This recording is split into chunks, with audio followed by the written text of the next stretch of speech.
And Saturday தான் வீக்கெண்டாக நம்ம consider பண்ணியிருக்கிறோம். ஸோ அதில் பார்க்கும்போது ஃப்ரைடே சாட்டர்டே நம்ம விட்டுட்டோம் அப்படின்னா this is Friday and Saturday. அப்போ இந்த டேட்லேருந்து நம்ம கால்குலேட் பண்ணும்போது நம்மளுக்கு இந்த 5 4s are 20. ஸோ 20 டேஸ் நம்மளுக்கு வந்துச்சு. ப்ளஸ் நம்மளுக்கு வந்து ஃபஸ்ட்டு மே அதுன்ட்டு வந்து எக்ஸ்க்ளூட் பண்ண சொல்லியிருக்கிறோம். ஸோ அது 20 டேஸ் அது ஏற்கனவே ஃப்ரைடேக்குள்ளே தான் வருது. அதனால் அதுவும் போயிடும். 28th அப்படின்றது ஹாலிடே நம்மளுக்கு. ஸோ 28th ஹாலிடே அப்படின்னா அதுவும் போயிடும். ஸோ 31st நம்மளுக்கு வந்து சண்டேல இன்னொரு நாள் வருதுனால அதனால் 21. ஆக்சுவலாக நம்மளுக்கு நான் தப்பாக சொல்லிட்டேன். 5 4s are 20 ப்ளஸ் 31 சண்டேக்குள்ளே வருது. ஸோ அப்போ 21 டேஸ்.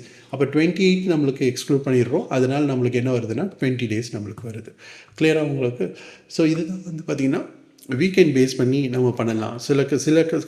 சில இதில் பார்த்திங்கன்னா மண்டே ப்ளஸ் டியூஸ்டேவாக எடுத்துக்கலாம் வீக்கெண்டு. இல்லை எனக்கு சண்டே மட்டும்தான் வேணும் அப்படின்னு நினைக்கிறேன்னா அப்போ சண்டே மட்டும் பேஸ் பண்ணி நம்ம பண்ணணும்.